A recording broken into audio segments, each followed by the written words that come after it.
Assalamualaikum warahmatullahi wabarakatuh. Mitra dangu wilujeng patepang deui di Jomantara dina pedaran dongeng Sunda ngalangkungan wek-wek carita Sunda Channel.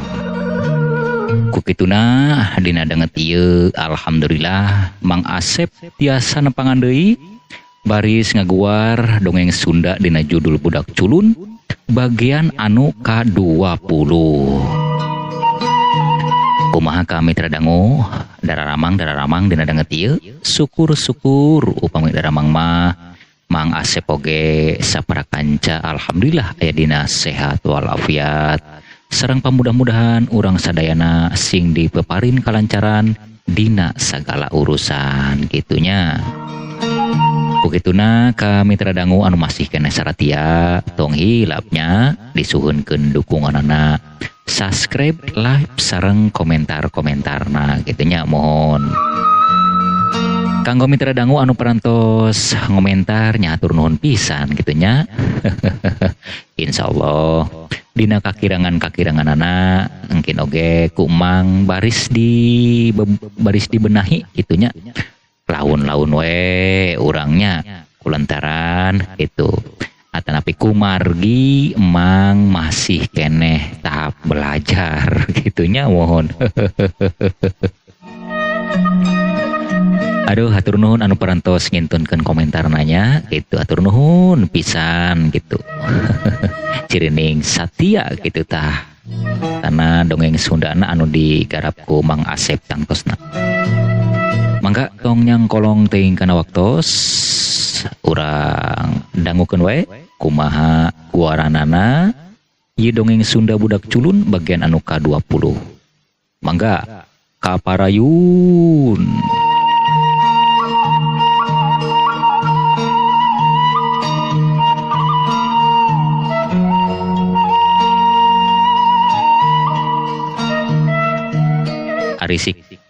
Ari si Hasim kaayaanana ukur urah tereret ningali kaayaan sabudeureun jero kamar sabab manehna beda rasa sigana mah bari ngagerentes dina hatena ai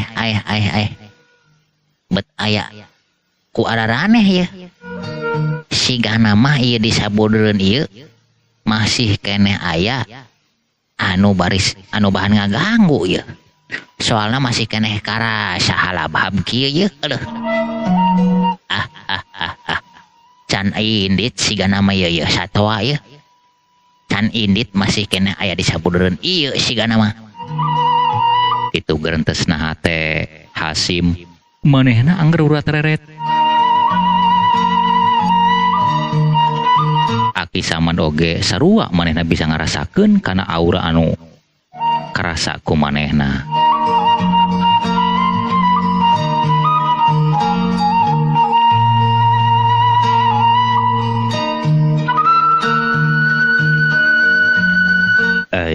Ai siga-sigana mah ieu can indit ieu mangkaluk anu ngaganggu beda karasana ieu eueuh ai teu teh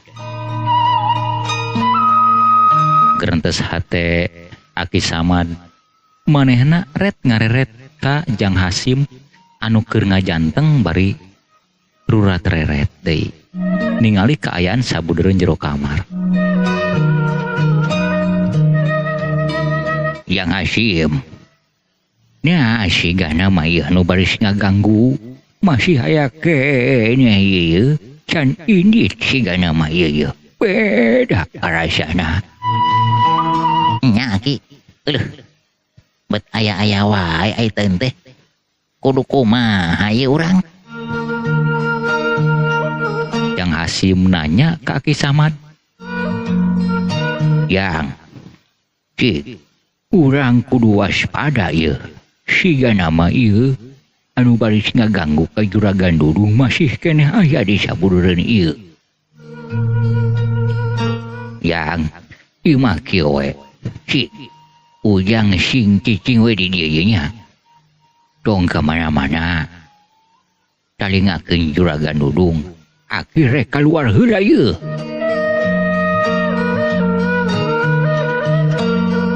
Kojengkang Aki Samadna manehna nangtung bari ngoloyong keluar ti jero kamar.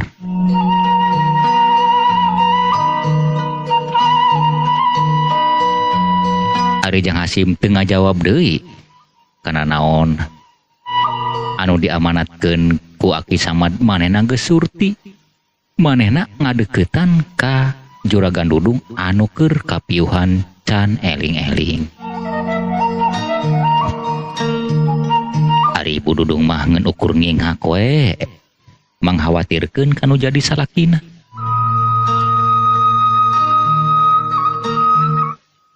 Jang, kudu kumaha ya Ibu geus kieu ye? Kumaha kaayaan bapana ieu? Tenang we Juragan. Tenang we heulaanan. Keun lah. Engke oge Juragan mah juragan pamaget damang deui. Anggur mah urang istighfar we neda kanu kawasa. Sangkan urang ditebihkeun tina mara bahaya. Yuk, anggur mah urang ngadua ya. Jang Hasim manehna bari andep praksila. Disagigireun Juragan Dudung anu keur kapiuhan.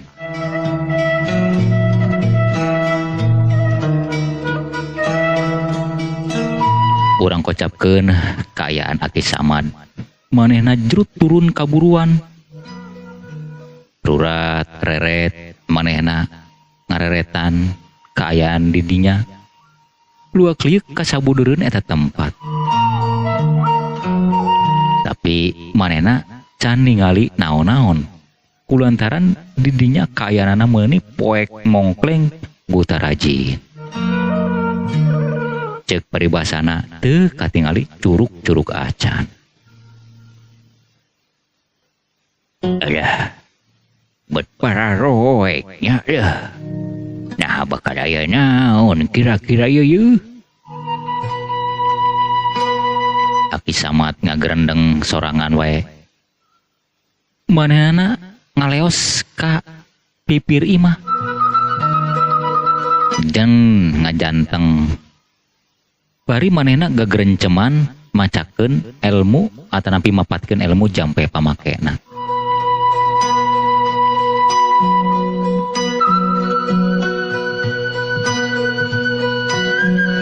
Teu lila Aki Samad kadenge ngomong sorangan.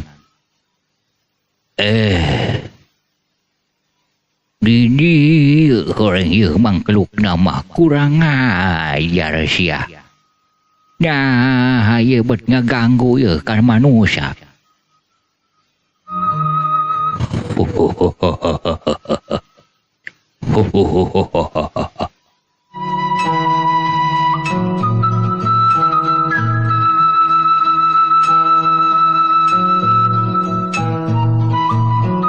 Itu ceuk eta makhluk manehna nyakakak seuri meuni handaruan.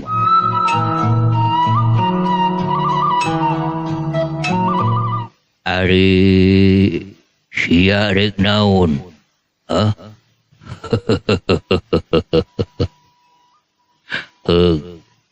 Tadi aing ngerasa teu bisa ngalawan sia. Diwari mah ayo, rek kumaha sia? Ai. Nah, sia rek ini cenah di dieu sing goreng mah henteu nya. Rek naon sia? Tembal Aki Samad manehna bari mureleng ningali kaayaan wujud anu ngajungkring jangkung badak.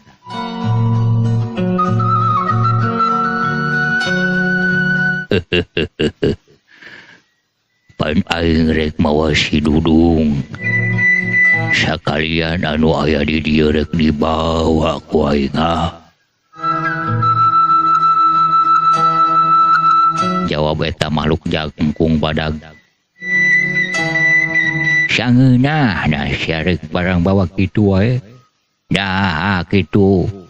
anak hayam anu bisa dibawa kitu wae ku indungna heurang. Gue ari bisa mah sia.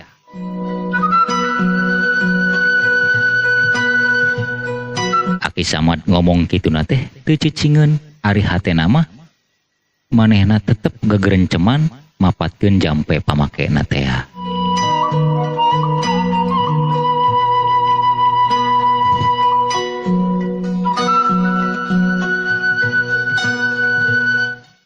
Sia manusia. Saha ngaran sia ha? Saha ngaran sia?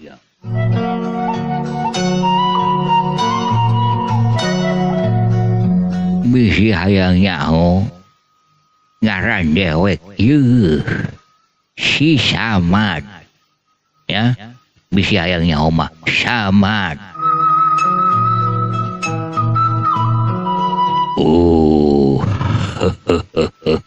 Kabeneran lamun kitu mah.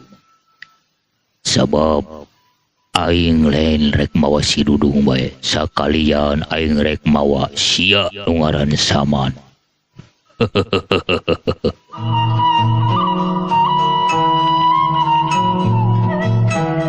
Jigrah eta makhluk jangkung badag teh ngalengkah ngadeuketan Aki Samad anu keur ngajengjen nangtung bari nangkep harigu.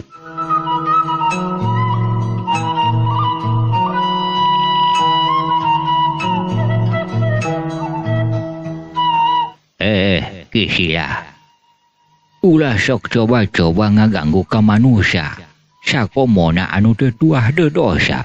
Nanaonan ieu anggur mah balik di we ka tempat asal kaditu. Tuh bisa.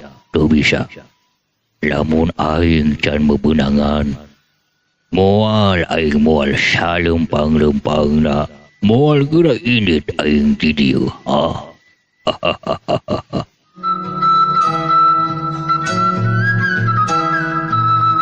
Ai. Urang ajar pisan ieu mangkaluknya.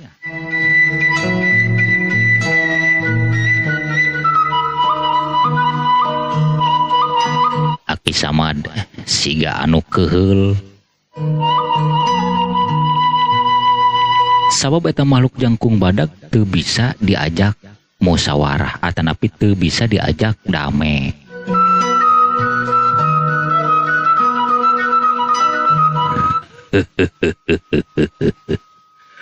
Ulah sangeunah na kitu wae sia ngomong ha. Daun bedana antara aing jeung sia. Aing sarua aing makhluk hirup ha. Sanajan we beda alam. Ulah sok jumago sia manusia.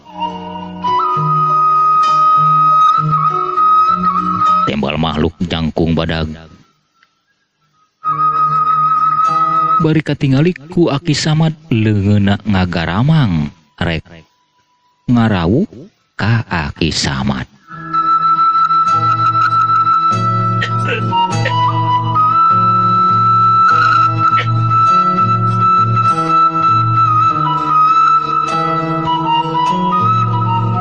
Ari Aki Samad manehna ngan ukur nyingcet ka belah kenca. Terus manehna ngulangkeun dua leungeunna. Nangkis kana leungeun makhluk jangkung badag teh nu rek ngarau ka Aki Samad.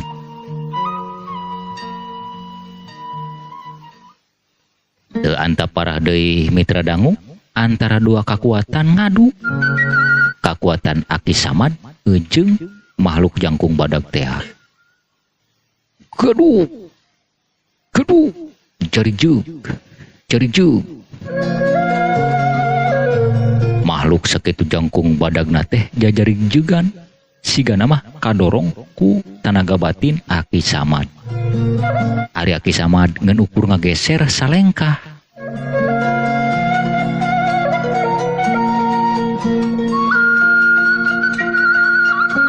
Kurang ajar sia. Orang bisa ugat sianya. Lipodaran sia koing samad. Durug-dug makhluk jangkung badag ngadurug-dug deui.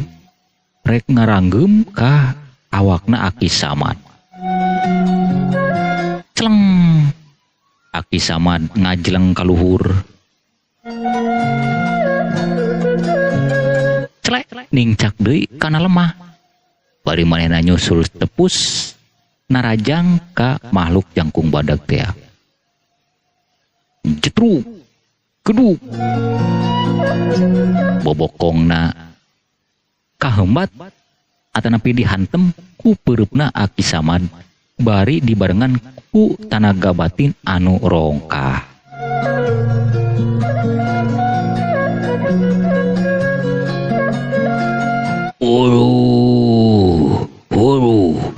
Urang ajar sia manusia. Itu cek makhluk jangkung badag. Manehna bari terus narajang deui ka Aki Samad ngamuk ngabubak-babuk teu puguh daluran.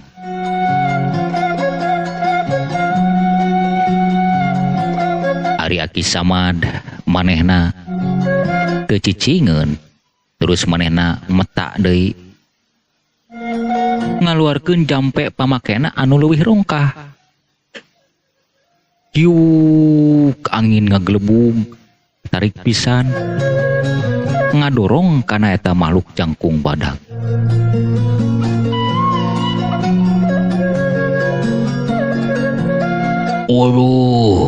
Waduh, dah sia ngaluarkeun angin panas ya manusia. Oh, sok geura rasakeun ka dinya sia. Hayo sia. Ai. Tembal Aki Samad manehna bari terus ngaluarkeun angin anu sakitu gedena tina dua dampaleungeun Aki Samad anu didorongkeun ka hareup. Puguh we eta makhluk jangkung badag teh manehna gogolencengan rubuh niban lemah. Telila les ngiles eta langkung makhluk jangkung badag teh ngiles teuing ka mana. Punten mitra dangunya upami lepat ya. Sakali deui nyuhunkeun dihapunten gitu. Telila ngong kadenge soratan katinggalan ku Aki Samad. Samad. Aing memang ngarasa eleh ku pangawasa sia. Tapi sia ulah tenang-tenang. Rasakeun ke bakal datang deui kula ka dieu. Bakal datang deui.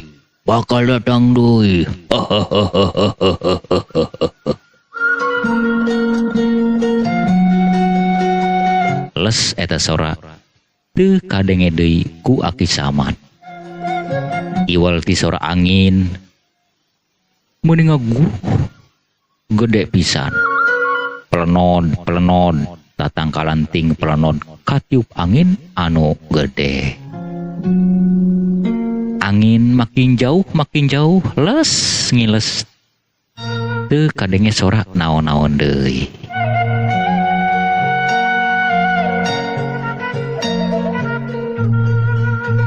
Cag urang Tunda kaayaan Aki Samad Jang Hasim sareng keluarga Juragan Dudung engke oge bakal kasamper deui. Kocapkeun kaayaan anu aya di Leuweung Carme nyaeta di tempatna Mbah Cokro.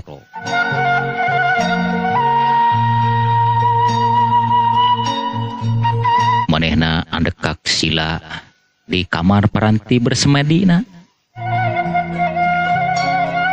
Tina leungeunna manehna pageuh pisan nyekel 2 keris anu keur ditungkulkeun dina baskom. Terus manehna gegerenceman mapatkeun jampe pamakena. sigana mah keur metakeun pangabisa. Wah, wah, wah, podar sia, podar nu aya di lembur daya. Itu gerendengna Mbah Cokro. Tapi dadak sakala rieg, rieg. Eta imah Mbah Cokro ting rieg, ting rarekot. Puguh we. Anu aya di darinya maranehna ting gurubung ngerasa kaget. Ay. Nah, aya naon yeuh? Aya naon batur? Itu tembal samid manehna bari rungah ringe atuh puguh we nu sejenna ge sarua rungah ringe. Wah, bawa-bawa ya. Aya lini gede ya. Tembal Damri. Bari manehna nyekelan ka leungeun samid. Cicing, ulah sok cukal-cukal ya cicing. Ah.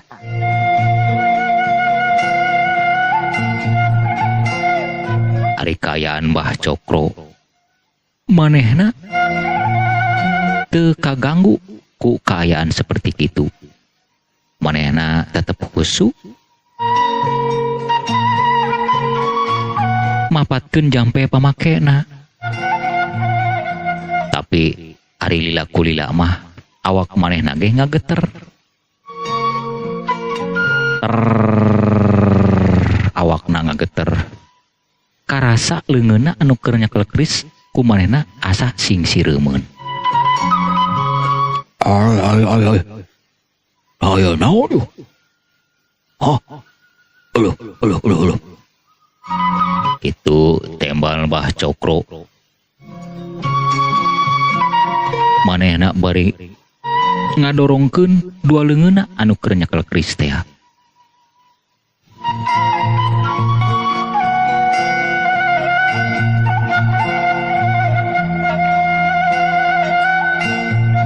Tapi dadak sakala celeg di hareupeun manehna aya makhluk jangkung badag meuni ngajung kiring.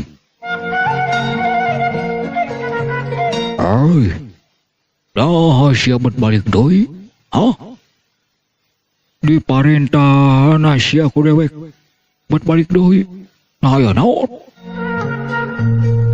Buah-buah siap teu nyampe nya ke tempat. Itu tembal Mbah Cokro. Manehna siga ngomong ka manusa we. Wah, Cokro. Lain ngaing teu nyampe ka tempat si Dudung. Tapi ngaing teu kuat ngalawanana. Aya manusia di dinya anu ngaran si Samad. Ngaing teu kuat. Wah, belegu geus ya. Nah, ku ngaran si Samad memang adik eleh.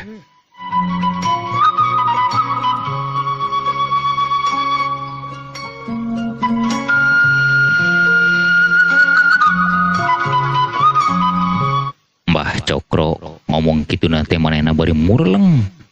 Karena eta wujud makhluk jangkung badag teh.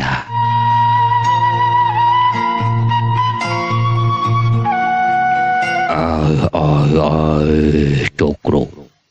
Oh, siapa buat maido ka ngaing. Ngaing teu kuat ngalawan pangawasana. Ngaing teu kuat. Ay. Bener-bener ieu si Samad. Lamun kitu mah keun sia ngaing. Rasakeun sia Samad. Kieu wae. Geus geura ngaduheus ka Sang Raja. Benta prajurit anu leuwih loba. Rempung. Sok doyong deui ka ditu, ka lembur daya. Oh, heug ari kitu Mbah Cokro, heug. Ngaing rek balik ka negara ngaing rek bebeja ka Sang Raja. les eta makhluk jangkung badag ngiles teuing ka mana.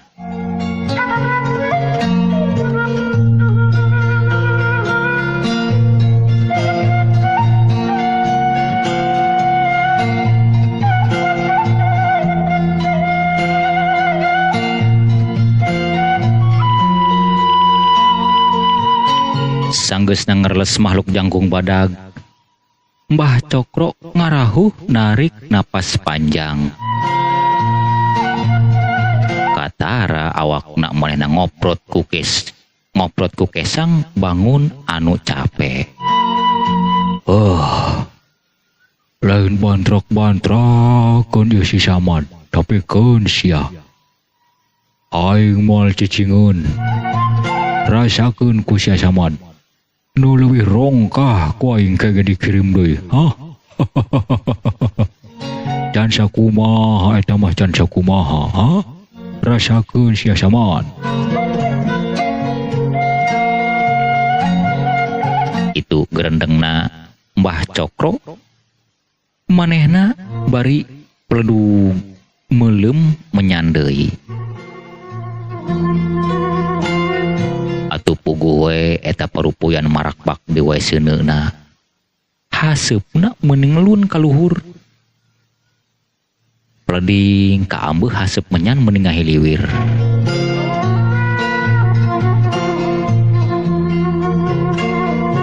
Wah, ieu kumaha kajadianana ieu? Nah, ieu mah beting rareko tadinya.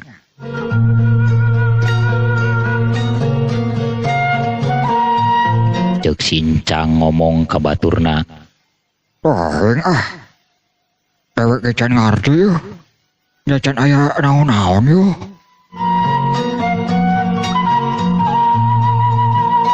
Itu tembal kamsa. Galundreng we maranehna opatan. Keun we heulaanan. Urang dengikeun we kumaha engke kajadianana lah. Dan ulah bating harewok lainaan ya. Mbah Cokro guru urang kena kaganggu konsentrasina. Tembal Damri bari rutret ka batur-baturna.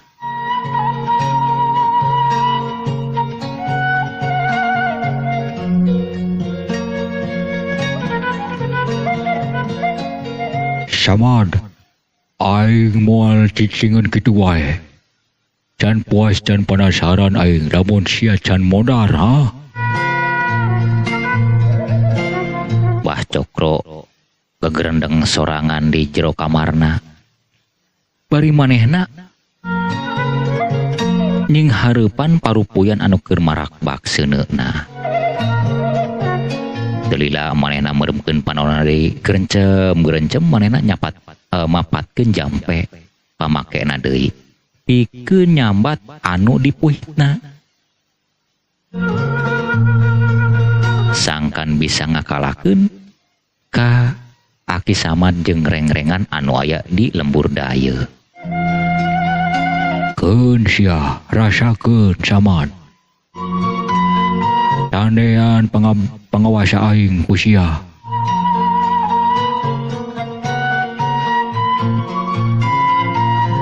Itu pok-pokana nambah Cokro. Terus manehna metakeun deui kerisna, nungkulkeun deui eta keris kana baskom. Euleuh mitra dangu rupina waktosna tos teu nyekapan. Urang cekapkeun heula dugi ka dieu dongeng Sundana dina judul Budak Culun bagian anu ka-20. Nyuhunkeun dihapunten ka mitra dangunya. Bila aya cariosan-cariosan anu kirang merenah ka kupingna oge dina tata cara penyampaianana kitunya sakali deui Mang Asep nyuhunkeun dihapunten. Nanging pamugi sadayana mitra dangu tiasa kahibur kitunya. Mang Asep saparakanca bade amit mundur amit mungkur. Wassalamualaikum warahmatullahi wabarakatuh. Permios cagah.